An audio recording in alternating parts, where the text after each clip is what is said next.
Welcome to Talk World Radio, a half-hour discussion of politics as if the people mattered. I'm David Swanson. This week on Talk World Radio, we are talking about the Revolving Door Project with Assistant Director Andrea Beatty. The Revolving Door Project tracks corporate influence in politics with a focus on the executive branch. Its website is therevolvingdoorproject.org. Andrea Beatty, welcome to Talk World Radio. Thanks for having me. Thanks for coming on. Corporate influence, I could be wrong. I get the impression it's increasing. What do you think? Yeah. So Revolving Door Project was founded to track corporate influence in politics. And yeah, since the beginning of the Trump administration, the second Trump administration this year, yeah, we've had a lot of work to do in that regard. There hasn't been a more blatant incursion of corporate interests into the private sector than what's happening under the Trump administration, led by DOGE, the Department of Government Efficiency, the department led by Elon Musk, third richest man in the world, and that has, yeah, his actions and the Trump administration's actions have led us to need to track the many actions that they're taking across the executive branch, just wreaking havoc across the government in general, and to the detriment of everyday Americans. No matter how much you rely on the government, you might think you rely or not rely, it's affecting everyone's lives. Did you say third richest man in the world? I believe so. Or the first two? I couldn't tell you off the top of my head, but let's see. Okay. Well, hopefully he thinks he's the first, as I thought, and we will enrage him with that comment, and the results will be something good for the government. My impression also is that corporate influence is not just increasing, but the influence of people like him, of multi-billionaires, of essentially oligarchs, is increasing dramatically. Is that what you're seeing as well? Um, in terms of like their influence on the government. Yeah. Yeah, I think it's unprecedented what the Trump administration is allowing to happen. This is a privatization of the government by people who you know, people who are involved in government decisions are they're not even bothering to give up their posts at private sector corporations while they're doing this work. Maybe they're taking leaves of absence, but they're, going flagrantly um, flying in the face of ethics requirements that have, you know, not always been as stringent as they should be in protecting public interest. But even so, we don't know. There's tons of special government employees entering the government through DOGE, and we know nothing about their conflicts of interest, nothing about their financial ties. Everything that we know is reported through the media, not because the government, the Trump administration has revealed anything about these people. And many of them are coming into the Trump administration with ties to not only Elon Musk's companies, but also, um, companies that are also tied to prominent Trump supporters. Peter Thiel's Palantir, that's one of the many the companies that you'll see in the resume of many of Doge folks. Andreessen Horowitz tied tech companies as well, also very prominent in the Doge resumes. And these are people who are going into government agencies of which they know nothing, don't understand the mission, and are simply following the directions of Elon Musk in, the name of so-called efficiency.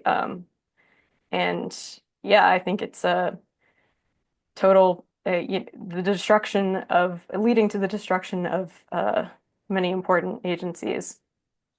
So what are some examples of those agencies? What is some of the damage that's been done or is being threatened? You have an op-ed on the website, the revolvingdoorproject.org, that says Doge is going to kill a lot of Americans.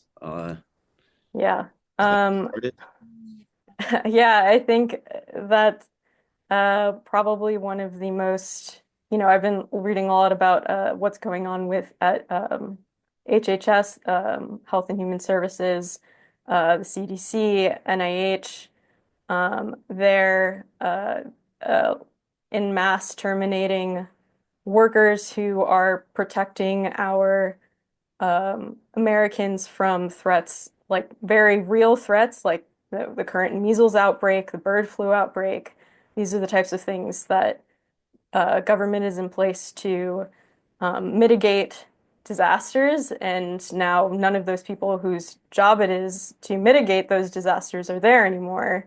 That is going to lead to a direct impact on the health of Americans, potentially death, if not already have led to death. So, um, and Yeah. I think to, obviously HHS, health services, public health is being very directly impacted. There's also places like the Consumer Financial Protection Bureau where the DOJ has dismantled the agency, which was once a watchdog of um, financial sector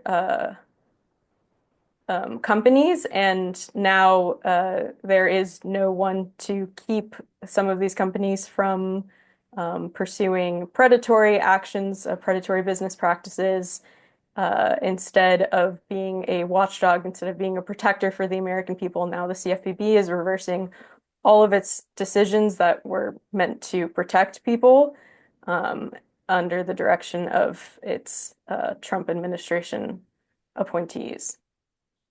So you have a number of trackers on the website tracking different agencies, different sectors of Doge damage, Yeah. basically. What are some of the others? Um, I th so yeah, the One is one. Doge has been present. Oh, go ahead. I was going to say one of them is aviation safety. Yeah. Is it less safe to get on an airplane now? I don't think that it's helping that the aviation safety agencies have become a target for these mass layoffs, mass illegal layoffs, I should say. And uh, I, you know, live in the DC area. Very early into the Trump administration, there was a significant crash, and it doesn't feel like the Trump administration is doing what it needs to do to actually, again, mitigate risk. It feels like they're leaning into making things worse. I certainly, as like a local resident of DC, don't feel like safer than I was before this all started, but I think, the fact that they're attacking employees, federal, civil servants who were in place to keep people safe. And now those folks are under extreme stress if they're still there or, being terminated. Uh, our safety is at risk. There's actually quite a list of, I guess, more minor crashes on the website there, but I don't know what that list was last year. I don't know how to compare it. If Yeah, it's longer than it was pre-Doge. yes. I think that we need to it's clear that not only in aviation safety, but the effects of this dismantling of the government is going to affect us everywhere. And I hope that there's no larger disaster that happens, but it's good to be keeping track to make sure that yeah, to compare those things to what was happening before. They've not only gotten rid of regulators of Wall Street, right, but also of people at the IRS who try to get the richest of the richest to pay their taxes, right? Which Yeah. seems like the opposite of government efficiency. If you're like, we don't need this money. Go ahead and keep it. Yeah, I think agencies like the IRS, also the CFPB, kind of pay for themselves in the way that they go after um, companies and sometimes individual Americans who aren't, um, either, adhering to who aren't adhering to the law and then have financial penalties to pay for not doing that. If we aren't enforcing the laws against, you know, if we aren't enforcing the fact that people need to pay their taxes properly, yeah, the rich are the ones who benefit the most from that. Also because the IRS has, yeah, just in terms of the Trump administration has specifically gone after the parts of the IRS that are enforcing tax investigations into the richest Americans, and they're the ones who are seeing the benefit um, of of not having to adhere to those laws as closely, I suppose. Yeah. The We're speaking, by the way, with Andrea Beatty from the Revolving Door Project. You can go to the revolvingdoorproject.org. Um, Doge claims, I think, to be saving the US government tons and tons of money. Of course, in not taxing billionaires, they aren't doing that. But do you know what the reality is versus some of their own claims of success? Yeah, I mean, this isn't one of the things that we're tracking, but there have been some really useful tools talking about, yeah, what is the reality of these, the so-called efficiency that Doge is carrying out.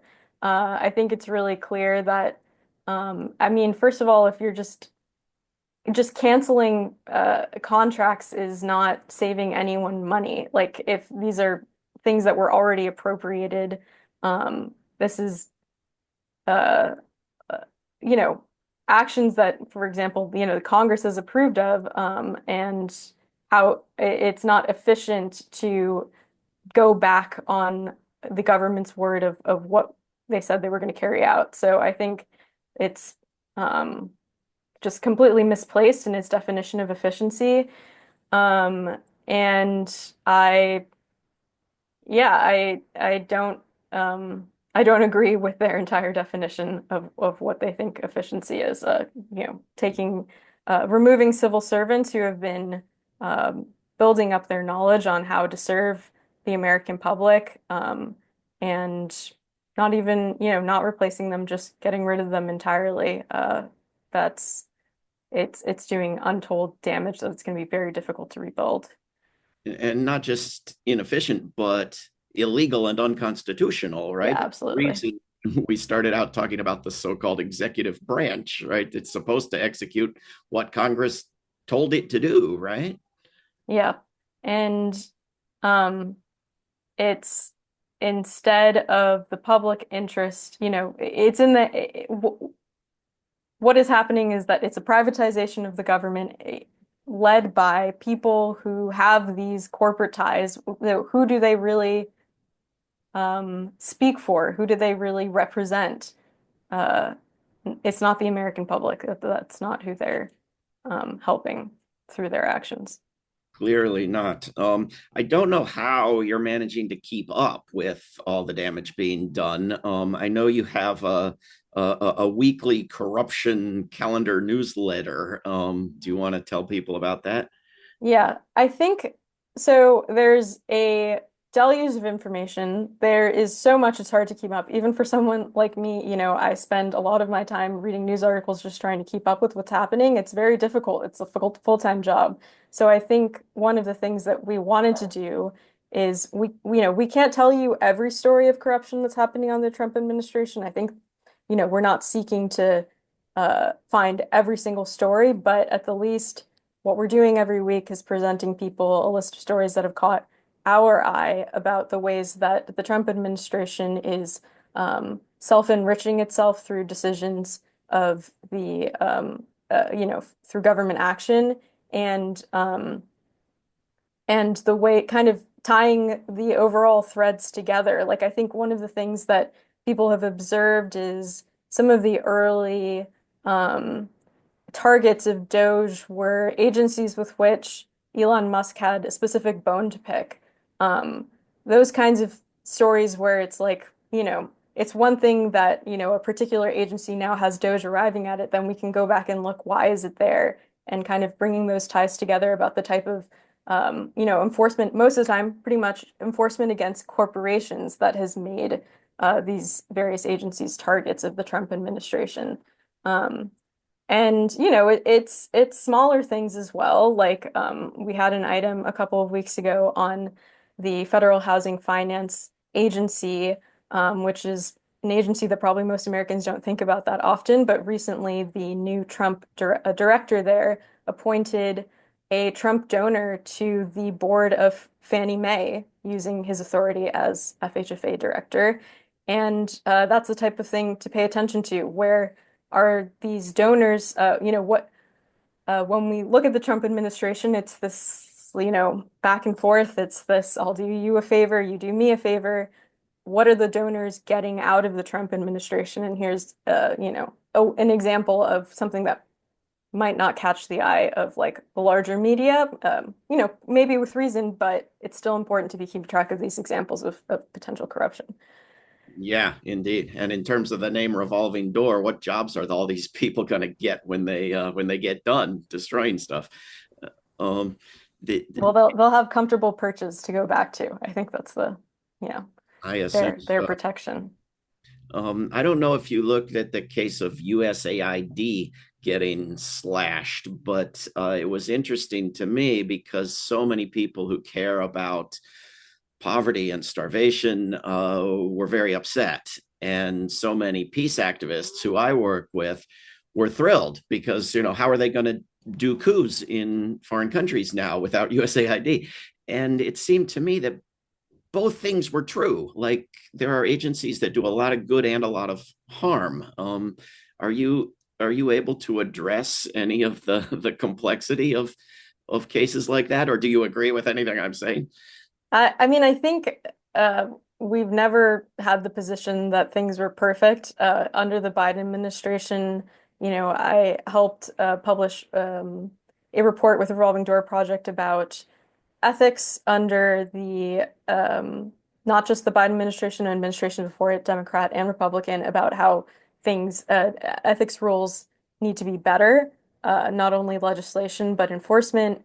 We talked through a number of means in which you know um, ethics regimes in under any administration could be better. They're not, Democrats aren't faultless in that, the erosion of conflicts of interest of ethics laws has taken place under both types of administration, both parties, and I there were things to change. We had suggestions for what could be done differently, that needed to be done differently if we were going to take seriously the job of protecting, government's job of protecting public interests. So I, uh, there was this whole idea that like at the very beginning of the Trump administration, there were some people who seemed to be flirting with, Elon Musk's definition of efficiency. I think that was wrong from the outset. It was only ever there to cause destruction.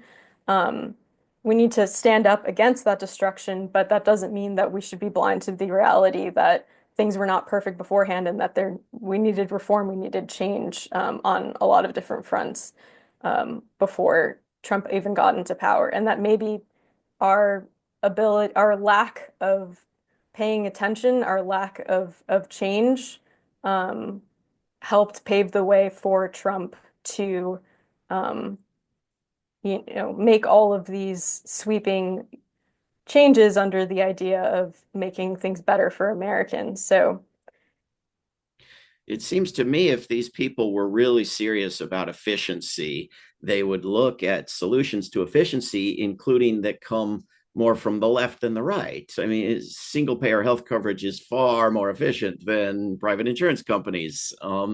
If you wanted to to do things efficiently, now I've forgotten the example I wanted to suggest.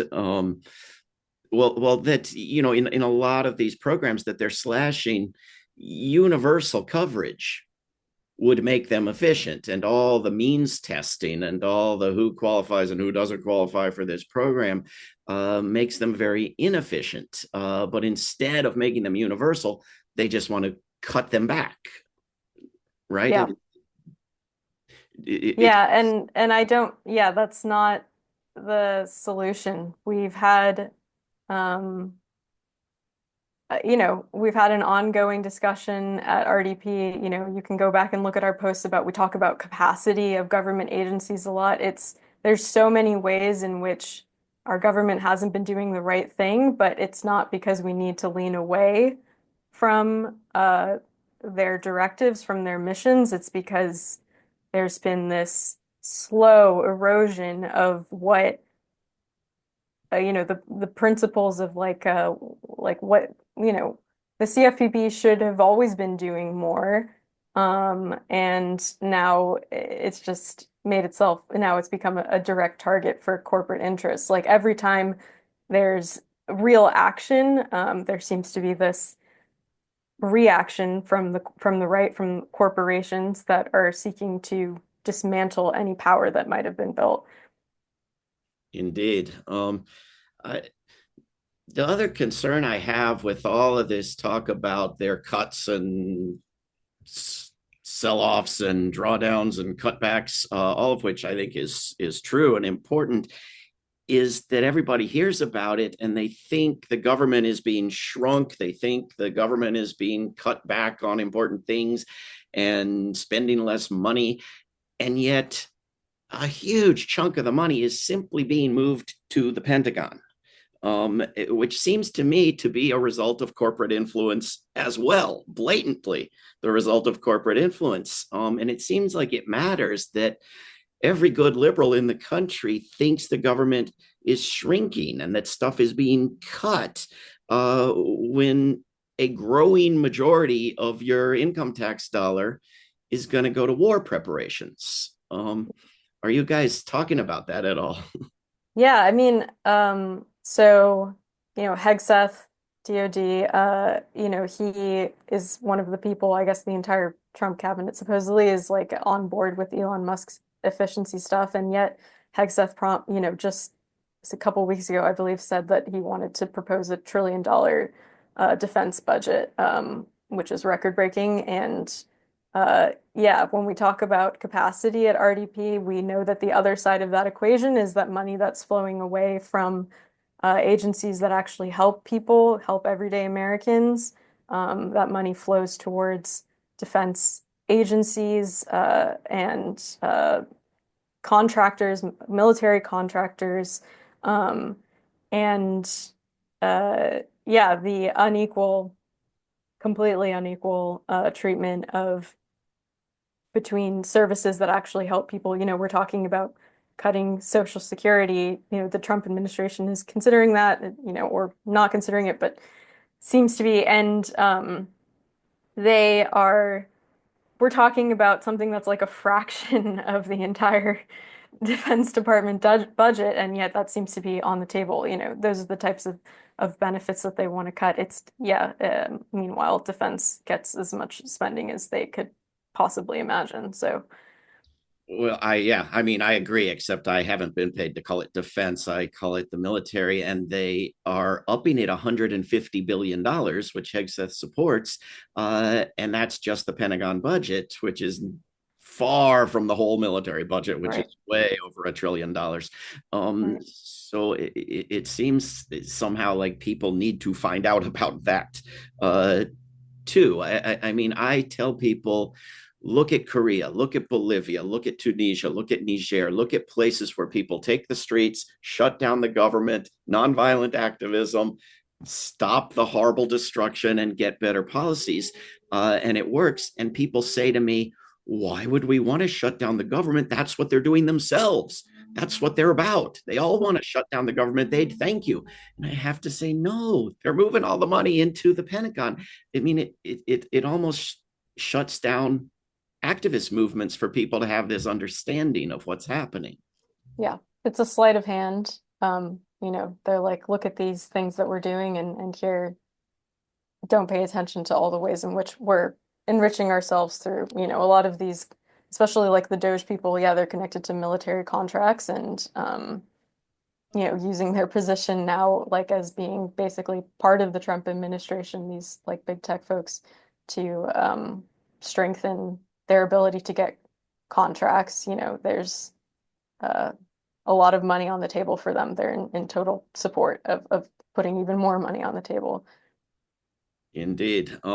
I think you guys are doing a good job of talking in the media and spreading the word about the Revolving Door Project and all the data you're collecting. Are there Congress members who are interested? Is there anyone in any level of power who's taking actions that you think are appropriate? Um, I think that it's really the demonstrations that have seemed to be increasing in number, frequency, um, the public protests of the Trump administration are extremely important. I hope that the work that we're doing at Revolving Door Project to track facts of what the Trump administration is doing, who is in the Trump administration, is helping, my ideally, we're doing this stuff to be able to support people who are trying to understand how the Trump administration is affecting their lives. And yeah, it's in support of mass protests, demonstrations, which I think are really necessary to push.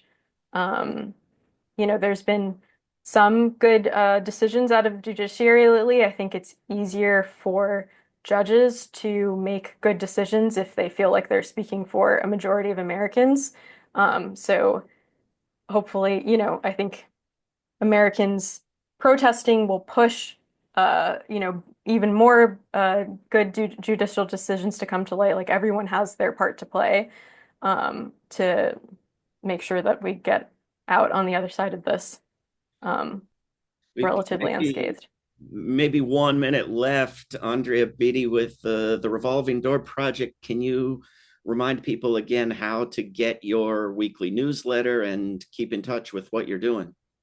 Yes, so we're at revolvingdoorproject.org, and we're also Revolving Door Project on Substack, which is our newsletter. And you can join our Corruption Calendar newsletter there. And we're on Blue Sky as well, so follow us there. And uh, yeah, Notice you said Blue Sky and not some other channel that will remain unnamed. yeah, we're downplaying that one. Yeah. Andrea Beatty has been our guest. She is the assistant director at the Revolving Door Project, the revolvingdoorproject.org. Andrea, thanks for what you're doing and for coming on Talk World Radio. Yeah, thank you so much. This is Talk World Radio. I'm David Swanson. Take action at rootsaction.org. Help end war at worldbeyondwar.org. Read or listen to today's Peace Almanac entry at peacealmanac.org. All past shows can be heard at talkworldradio.org. Talk World Radio is produced in Charlottesville, Virginia, and syndicated by Pacifica Network. There is no way to peace. Peace is the way.